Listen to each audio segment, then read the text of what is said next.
বগুড়ার এক ছোট গ্রামে থাকত রিয়াদ নামে এক যুবক। গ্রামের মানুষ তাকে খুব সাহসী বলেই চিনত। ভূত প্রেত জিন পরি এসব কিছুকেই সে বিশ্বাস করত না। একদিন রাতে পাশের গ্রাম থেকে ফেরার সময় তার বেশ দেরি হয়ে গেল। তখন প্রায় রাত 12টা। আকাশে চাঁদ ছিল না, চারদিকে ঘন কুয়াশা। হাঁটতে হাঁটতে হঠাৎ সে রাস্তার পাশে একটা অদ্ভুত দোকান দেখতে পেল। দোকানের সামনে বড় করে লেখা মাঝরাতের মিষ্টির দোকান।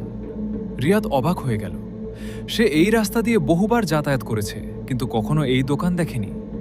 দোকানের ভেতর অদ্ভুত সাদা আলো জ্বলছিল। কাউন্টারের পেছনে দাঁড়িয়েছিল এক বৃদ্ধ। বৃদ্ধ মুচকি হেসে বলল, বাবা, অনেক ক্লান্ত দেখাচ্ছে, একটু মিষ্টি খেয়ে যাও। রিয়াদের সত্যিই খুব ক্ষুধা লেগেছিল। সে দোকানের ভেতরে ঢুকল। দেখল বিভিন্ন ধরনের মিষ্টি সাজানো, রসগোল্লা, কালোজাম, সন্দেশ, লাড্ডু, ক্ষীরমোহন। কিন্তু সবগুলো মিষ্টি অদ্ভুতভাবে চকচক করছিল। বৃদ্ধ বলল, যেটা খেতে ইচ্ছা করে খাও, আজ দাম লাগবে না। ফ্রি খাবার পেয়ে রিয়াদ খুশি হয়ে গেল। সে একটা রসগোল্লা মুখে দিল। মিষ্টিটা ছিল অস্বাভাবিক সুস্বাদু। জীবনে এত মজার কিছু সে কখনো খায়নি। একটার পর একটা মিষ্টি খেতে লাগল। হঠাৎ তার চোখে পড়ল দোকানের ভেতরের দেয়ালে একটা পুরনো ছবি। ছবিতে দেখা যাচ্ছে ঠিক এই দোকান, কিন্তু ছবির নিচে লেখা 1952 সালে আগুনে পুড়ে ধ্বংসপ্রাপ্ত। রিয়াদের বুক কেঁপে উঠল। সে বৃদ্ধকে জিজ্ঞেস করল, এটা কি?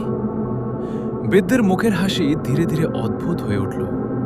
আর তখনই বাইরে থেকে ভেসে এলো এক নারীর কান্নার শব্দ। রিয়াদ নারীর কান্নার শব্দ শুনে বাইরে তাকালো, কিন্তু বাইরে কেউ নেই। চারদিকে শুধু কুয়াশা। সে ফিরে তাকিয়ে দেখল বৃদ্ধ নেই, কাউন্টার খালি, পুরো দোকান নিস্তব্ধ। রিয়াদের শরীর ঠান্ডা হয়ে গেল। ঠিক তখনই দোকানের পেছনের ঘর থেকে ফিসফিস আওয়াজ ভেসে এলো, আরো একজন এসেছে, এবার ও থাকবে, ওকে যেতে দিও না। রিয়াদ সাহস করে পেছনের ঘরের দিকে এগোলো। দরজা খুলতেই তার নিঃশ্বাস বন্ধ হয়ে গেল। ঘরের ভেতর অনেক মানুষ বসে আছে। তারা সবাই সাদা পোশাক পরে আছে। কেউ কথা বলছে না, শুধু স্থির চোখে তাকিয়ে আছে। রিয়াদ বলল, আপনারা কে? কেউ উত্তর দিল না। হঠাৎ সে দেখল তাদের কারো পা নেই, তারা মাটির কয়েক ইঞ্চি ওপরে ভাসছে। রিয়াদ ভয় পিছিয়ে এলো। তখনই এক বৃদ্ধা ধীরে ধীরে মাথা তুলল। তার চোখ সম্পূর্ণ সাদা। বৃদ্ধা বলল, তুমি মিষ্টি খেয়েছে? রিয়াদ মাথা নাড়ল। বৃদ্ধা কাপা গলায় বলল, তাহলে আর বাঁচবে না। বৃদ্ধা জানালো, এই দোকান আসলে মানুষের নয়। অনেক বছর আগে এখানে এক মিষ্টির দোকান ছিল। এক রাতে আগুন লেগে দোকানের মালিক ও তার পরিবার মারা যায়। তারপর থেকে জিন আর পরীরা এই জায়গা দখল করে নেয়। প্রতি মাসের অমাবস্যার রাতে তারা দোকান খুলে। কোনো পথিক যদি তাদের মিষ্টি খায়, তার আত্মা ধীরে ধীরে তাদের জগতে টেনে নেওয়া হয়। রিয়াদ তখন নিজের শরীরে অদ্ভুত পরিবর্তন অনুভব করল। তার হাত ঠান্ডা হয়ে যাচ্ছে, নাড়ির স্পন্দন কমে যাচ্ছে। হঠাৎ সে দেখল তার ছায়া মাটিতে নেই। বৃদ্ধা বলল, প্রথম মিষ্টি খেলে ছায়া হারায়, দ্বিতীয় মিষ্টিতে স্মৃতি হারায়, তৃতীয় মিষ্টিতে আত্মা হারায়। রিয়াদ মনে করার চেষ্টা করল সে কয়টা মিষ্টি খেয়েছে। তার মুখ শুকিয়ে গেল। সে 5টারও বেশি মিষ্টি খেয়েছে।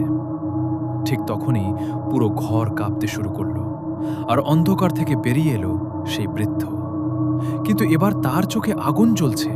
বৃদ্ধ হেসে বলল, মানুষের জগতে তোমার সময় শেষ। সঙ্গে সঙ্গে মেঝে ফেটে গেল। রিয়াদ নিচে পড়ে গেল। চোখ খুলে সে নিজেকে এক অদ্ভুত জগতে দেখতে পেল। চারদিকে অসংখ্য আলোর প্রাসাদ, আকাশে ভাসছে রূপালী দ্বীপ, অসংখ্য পরী উঠছে, কিন্তু তাদের মুখে কোনো হাসি নেই। সবাই যেন বন্দী। এক পরী রিয়াদের কাছে এসে বলল, আমাদেরও একদিন এভাবেই আনা হয়েছিল। আমরা মিষ্টি খেয়েছিলাম, এখন আর ফিরে যেতে পারি না। পরী জানালো, এই দোকানের মিষ্টি তৈরি হয় মানুষের স্মৃতি দিয়ে। যে মিষ্টি খায় তার জীবনশক্তি ধীরে ধীরে শোষণ করা হয়, আর সেই শক্তি দিয়ে জিনদের রাজ্য টিকে থাকে। রিয়াদ বুঝল, এখান থেকে বের না হলে সে চিরদিনের জন্য আটকা পড়বে। তখন পরী তাকে একটা রহস্য জানালো। যে আয়নায় দোকানের আসল রূপ দেখা যায় সেটা খুঁজে বের করো, তবেই মুক্তি পাবে। অনেক খোঁজার পর রিয়াদ এক বিশাল আয়না পেল। সে আয়নায় তাকাতেই চমকে উঠল। আসলে কোনো প্রাসাদ নেই, কোনো পরী নেই, কোনো রাজ্য নেই। সবই ছিল জিনদের তৈরি বিভ্রম।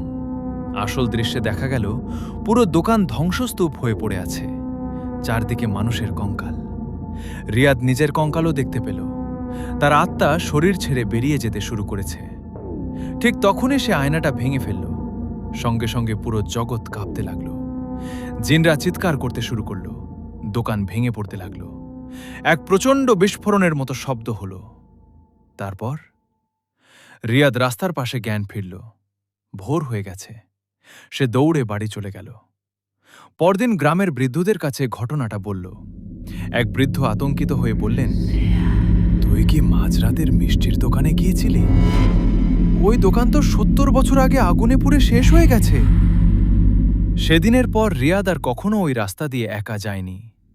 কিন্তু মাঝে মাঝে গভীর রাতে গ্রামের মানুষ এখনো শুনতে পায় দূরে কোথাও একজন বৃদ্ধ ডাকছে, এসো বাবা, একটুখানি মিষ্টি খেয়ে যাও।